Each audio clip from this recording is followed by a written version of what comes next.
أعوذ بالله من الشيطان الرجيم.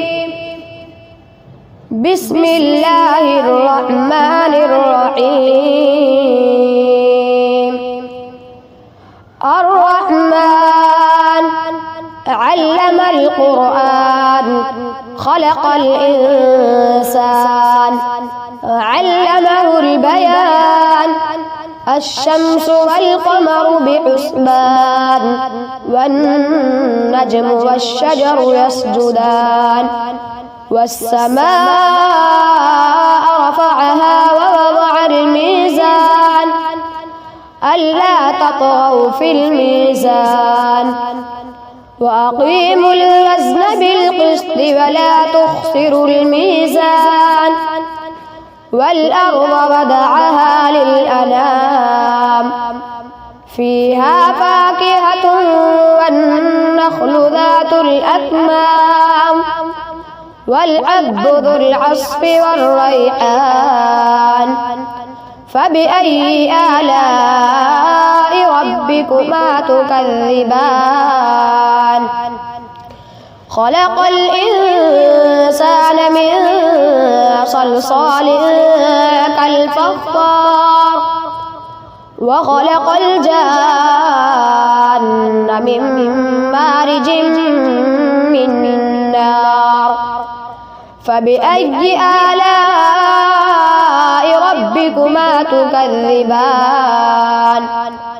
رب المشرقين ورب المغربين. فبأي آلاء ربكما تكذبان؟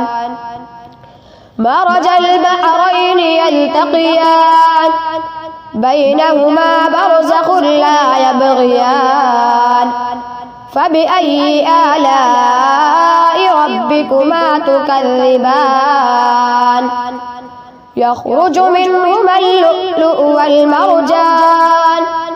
فبأي آلاء ربكما تكذبان؟ وله الجوار المنشآت في البحر كالأعلام. فبأي آلاء ربكما تكذبان؟ كل من عليها فان ويبقى وجه ربك ذو الجلال والإكرام. فبأي آلاء ربكما تكذبان؟ يسأله من في السماوات والأرض كل يوم هو في شأن.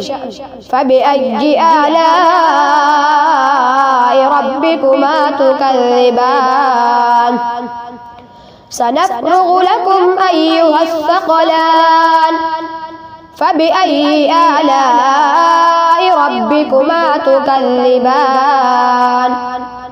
يا معشر الجن والإنس إن استطعتم أن تنفذوا من أقطار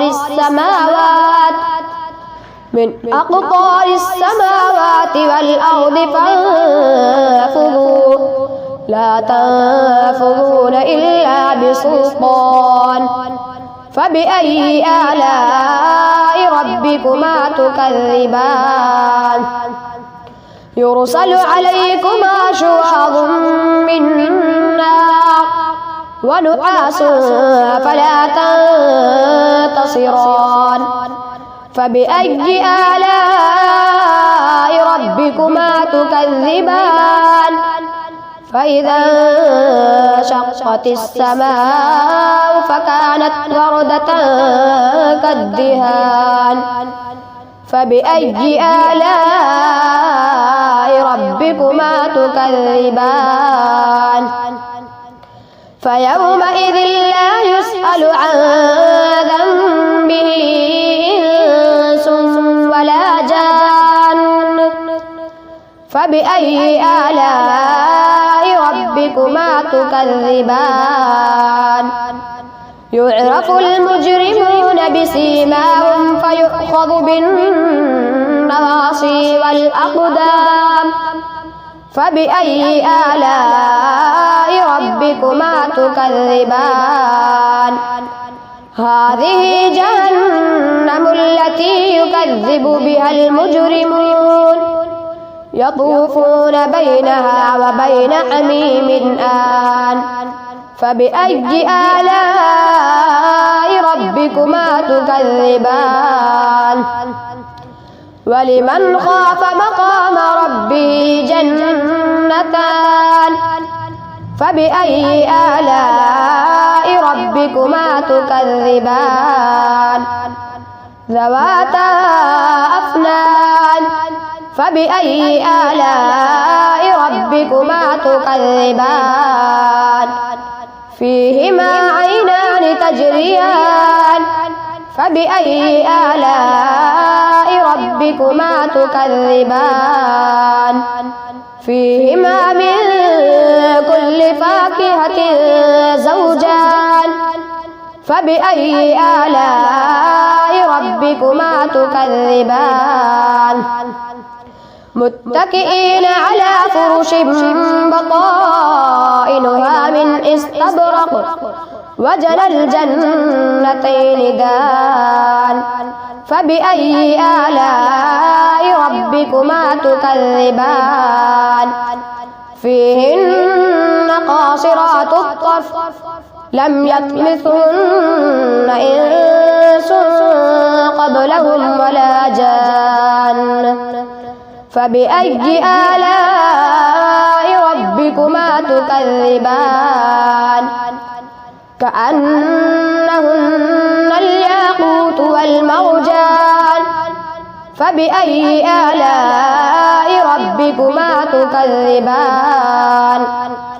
هل جزاء الإحسان إلا الإحسان فبأي آلاء ربكما تكذبان ومن دونهما جنتان فبأي آلاء ربكما تكذبان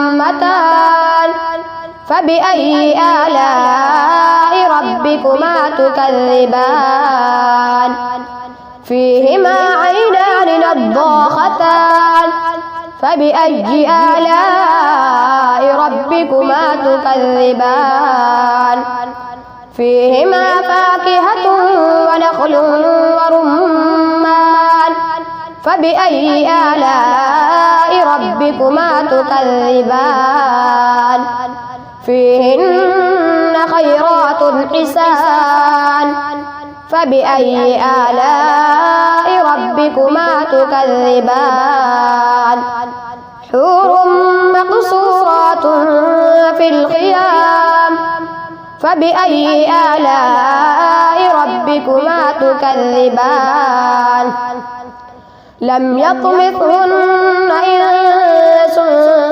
قبلهم ولا جان فبأي آلاء ربكما تكذبان متكئين على رفرف خضر وعبقري حسان فبأي آلاء ربكما تكذبان تبارك اسم ربك ذي الجلال والإكرام صدق الله العظيم.